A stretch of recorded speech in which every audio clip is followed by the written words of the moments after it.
Alright, so we are back with the Browning 162 crossbow, and I've pushed the button to open the cheek piece. There are two positions here. You can have it into the forward position, which is neutral, or the back position, which is the cocking and fire position. So we're in the neutral position.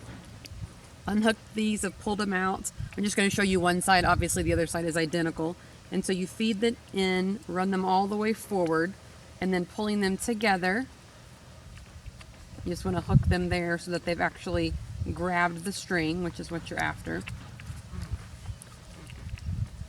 And then what I'm going to do is actually remove the crank, move it back into the cocking position, and install the hand crank here.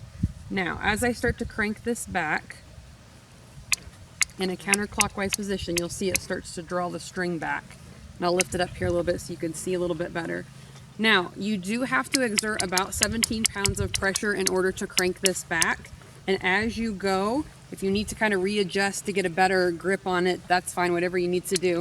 So obviously this is only going to work for someone who does have some, not only upper body dexterity, but some upper body strength. And so this is not going to be a crossbow that works for everyone if you want to be fully independent. Now, if you do want to take it out into the field and use it, it's incredibly accurate and incredibly safe. And so if you want to take it and have someone do this for you, that's perfectly fine as well. You just be as independent as you can be and do whatever works best for you. So again, drawing it all the way back, and then you'll hear it kind of catch like that.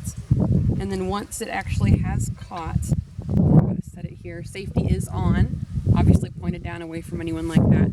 It's actually in the fire position right now because I was using it to cock it back. But what you actually have to do at this point is release the strings.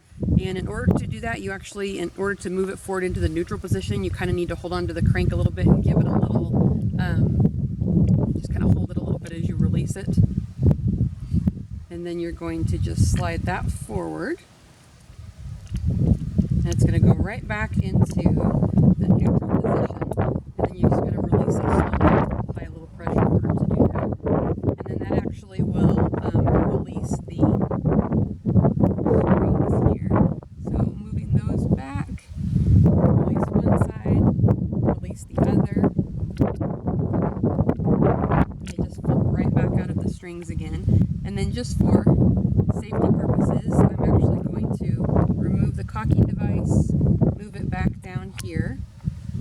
And because I'm still in the neutral position, I can then move these forward a little bit, hook them right back in there, just to keep them out of the way. Again, so don't put those strings in the way, messing with you at all there.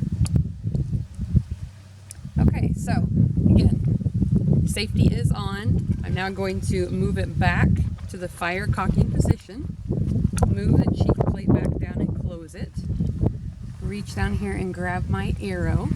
Again, as I showed you the different colored veins, so you know it says this vein down and it's actually gray. Again, safety is on.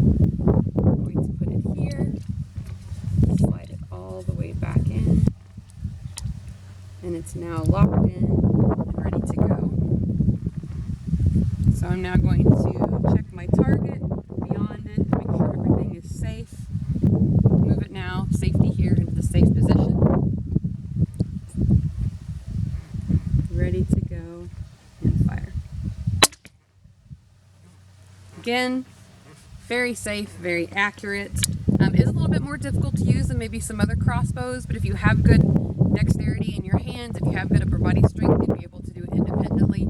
If not, and you still want to use this crossbow, that's great too. Take someone out in the field with you that you trust to get it ready for you. Get it all ready to go, put it onto safe, hand it over to you, and you can then load the arrow and engage the safety and then fire as needed. So again, just a great crossbow, and it's going to be really good to help people get out in the field that want to do archery and that can use this bow, or those that need a little bit more assistance. Again, just be as independent as you possibly can be, and always have a great time while you're out there. Thanks again. Bye-bye.